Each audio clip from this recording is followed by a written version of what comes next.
Hello again, friends and loyal Wolfpack members. Chaos Wolf here, and welcome back to the channel. Now, today we are going to be having a look at newsletter 128. Yes, going to save myself a cut right there. And for those of you who were complaining about my my top last time, yes, it was bloody hot. And no, I'm not. If it's hot, I'm going to you just have to deal with it. Sorry, but there we go. But yes. What have we got new in episode 128 then, you may ask? Well, first of all, we have the ship packs. Yep, these things, what they are is they allow us to go and customize the appearance of our ships with extra fins, extra spoilers, extra thrusters. Bearing in mind, this is all completely cosmetic. There's nothing that affects the gameplay of the ship, or, well, it just affects the gameplay in general with these packs. Although I really like these packs because I love customizing my characters, ships, everything. Any MMO I play, anything which has a character creator, I spend hours in there just making the perfect character. I may then go and delete the character about 2 or 3 days later because I either got bored or I realized that I could have made it slightly better. But I love creating characters, and that kind of extends to my ships as well. Our ships in-game, to me, are an extension of the pilot, an extension of us as players. So I want to go and show off how they look.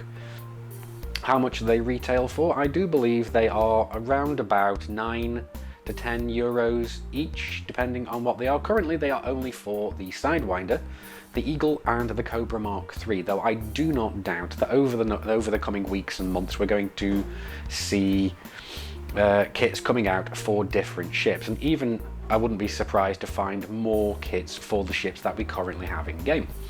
So that's what I'm completely expecting to see. I really want to go and see a kit for the Diamondback Explorer, for the Python. I really want to see these, and I want to have kits in the game that make the ships look a little bit more beat up and old.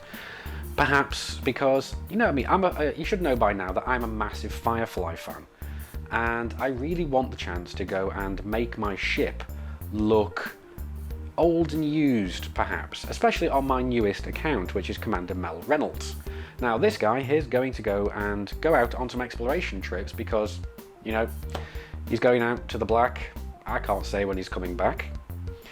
So yeah, we're going out exploring, and after the initial trip, which I'm planning, which is a trip to the Omega, Lagoon, and Trifid nebulas, I'm going to come back, try and get myself rank 5 with Felicity Farseer or even Elvira Motuk, get ourselves upgraded in a Diamondback Explorer, and go out, because the Diamondback Explorer to me looks the closest to Serenity, the Firefly class in the show. So I really want to go and customize this to fit this for the theme of this show. Now, we don't know if it's going to be able to happen this way. It would be awesome. I'd love to have that, but I'm going to be doing this either way regardless, whether or not I can customize it or not. But there we go. That's that. We have the ship customizations. I'm really looking forward to them. I really like them myself. I know not everybody's going to agree, and it's going to be, oh, it's just this kind of stuff. But it's adding little bits of extra tat into the game when they should be fixing real issues. I don't care. I do like that they're adding more features into the game and things that will appeal to many people. Don't forget, Frontier is a company, and they have to go and support their company, whether this is through the ship packs and so on. But yeah, I'm not complaining. I do love this. So anyway, let's move on. Moving on to the Horizons Engineers highlights, we have Isanona. He has gone and created a new series for his Flight Assist Off channel. What it is he's got, I think it's a new series where he has, he's basically making a Iron Man mode for himself, where if he dies in game and has to go and buy back his ship, he loses a good proportion of his fortune. If you don't know who Isanona is, I don't know what else we can do for you. Isanona is one of the older, larger YouTubers for Elite Dangerous. He flies almost entirely in Flight Assist Off. Something I certainly do not have the skill to do. I mean, I can fly Flight Assist Off, but I use it mainly for turning faster and getting out of the way of incoming fire as quick as I possibly can, and to boost faster. To me, it has its places, but I can't go around flying Flight Assist off constantly. This guy is on a whole different level in skill. So if you're looking to go and up your skill with Flight Assist off, I believe he does have tutorials on this as well. So go check his channel out. If I remember, links will be in the video description. If not, I am pretty sure that on my YouTube homepage there is a link down the side to his channel. So you can go and check it out there as well. And it's screenshot time again. Bolt Vanderhuge has shared with us this absolutely amazing screenshot down planet side. Now this is only something that you're ever going to see if you have Horizons. And I don't know, there's just something to me about sitting down on a planet, taking a look over at the horizon. It just adds a whole new perspective to the game for me. Not only a new perspective, it brings a whole new sense of scale to the universe as well, and to the Elite Galaxy and the Elite Universe. It's just awe-inspiring for me. So thank you, Commander, for this great picture. Moving onwards, Commander Obsidian Ant is continuing his trip to the edge of the galaxy.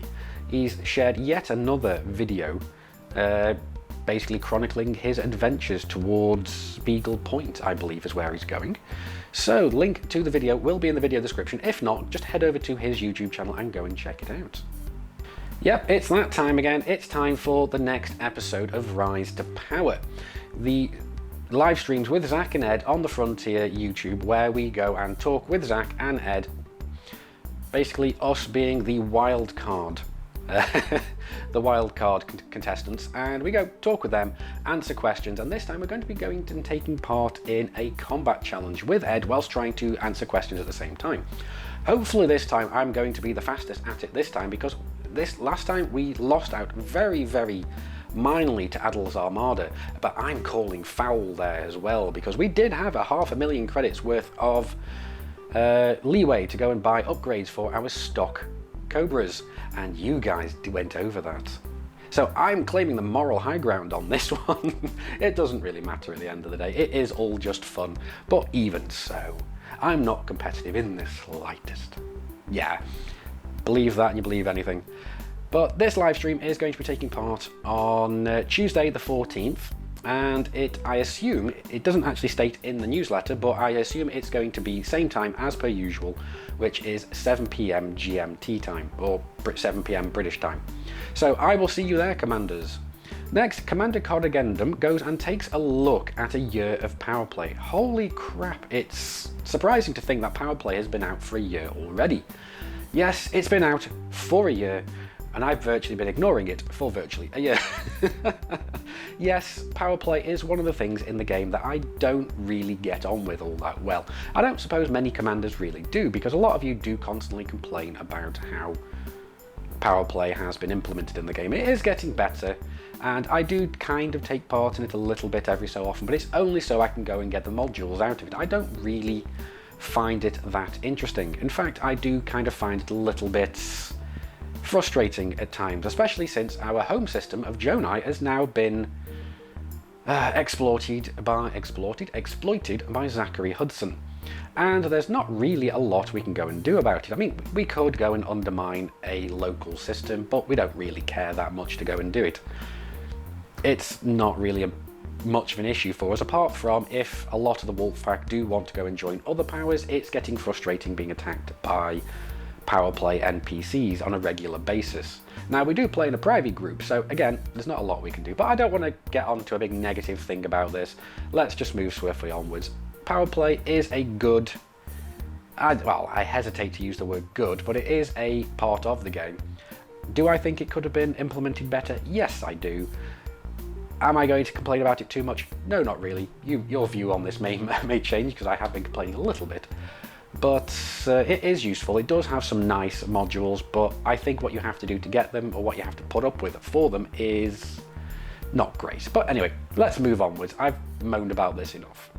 And as I am recording this currently, there is a live Ask Me Anything with the wildcard contestants, and yes, we are one of them. So yes, I am on the dreaded Reddit, a place which I never go. I even had to go and make an account to go there. So yes, I am there. I am answering your guys' questions. I don't know for how long this is going to be active, so if you guys want to come and ask questions of the Wolves, of any of the wildcard contestants that is, come on, come down and ask away with your questions. I will certainly try my best to answer as many as I humanly can. Like I said, I'm kind of new to Reddit, so I don't really know how it works. But yeah, I'll be there, I'll do my level best, and I hope to see you there, Commanders. Okay, so I'm not going to go and cover the Gelnet because that's easy enough to look up yourself, and also it's just too much stuff in the video. But basically, the elite racers, they are looking for new places to go and race. They have a mock-community goal or something. Mock community goal. That was it, a mock community goal. That's what they're calling it. Basically, you can win some community skin packs for finding a great place to go and race. What I would suggest is go and have a look at the newsletter, find out the information on this. I suspect it's on the Reddits or in the forums. Go and have a look if you want to go and participate in this event. And now on to the community goals updates. Now, I'm only going to go and talk about one of these because only one of them currently matters. And that is the Rise to Power community goals, basically fighting for the wolves. You can go sign up and go over to the Beauty system and go and accrue as many bounty vouchers as you can, hand them into the station well signed up for our event. Because in the last community goals, we did come third. I would like it if we would go a little bit higher this time, but I seriously doubt it. Currently looking at the leaderboard, EG Pilots did go and blow the rest of the competition out of the water, and currently they are doing the same now. So I do find it a little bit difficult to imagine anybody other than EG Pilots winning the wildcard event now, but oh well, shit happens. And I'm happy to go away, lick our wounds, build up our strength, and come back for next event. Onto the comms chatter, Lico82 on DeviantArt shared this absolutely amazing picture of a pirate base crashed Anaconda. Now this is absolutely awesome, and I love all the art that get shared of Elite Dangerous. It just adds so much more depth to the game and to the lore in general. Personally, I'd like to find some budding artist out there that would like to go and make some art for me and my channel. I'd like to go make myself as I would be in the game. That'd be amazing. I have got some art, but it was done by the missus, so she's great, but it's not quite up to the standards that we would both like. So if there are any artists out there that are willing to go and make art for my channel and for the Wolves and Jonai in general, please do get in touch in the comments. Yes, shameless plug here, but I really would like to see this. I'd like to have myself almost as if I was a power play figure in the game. That'd be awesome. But I'd like somebody I can talk to that I can kind of have a little bit of say in how it goes. So like I said, if you want to get in touch, get in touch down in the comments and we'll see how it goes. Captain Kremen on the forums has put together a video called Defensive Piloting, so basically a way of trying to deal with the new NPCs, and I assume as to some extent players as well. Now it is going to be an interesting video, especially for players that don't have as much of a combat grasp on the game as others. I'm going to go have a look at it. I haven't seen it yet, and I'll go and put in my thoughts in the comments of the video. So if you want to go and do so, go have a look down for what I say about it, and we can have a discussion there. So see you around. And the final point in the comms chatter is the Zamboni guy from Reddit saying, as an Xbox player, it is nice to finally be able to join in on planetary landings and everything that every other commander on PC, not Mac, has been able to do up until now. That he's happy to finally have 2.0 and 2.1 available to him, and he's extremely happy. He shared this screenshot as well, and I can just tell that he's really happy to finally be down there. But anyway, this is the end of the newsletter. There wasn't really much in there in the way of news. I'm pretty sure that pretty soon we're going to be hearing some little talk about 2.2 and beyond, because if Frontier wants to get all of these updates out by the end of the year, I can imagine that the timetable is going to be stepped up somewhat.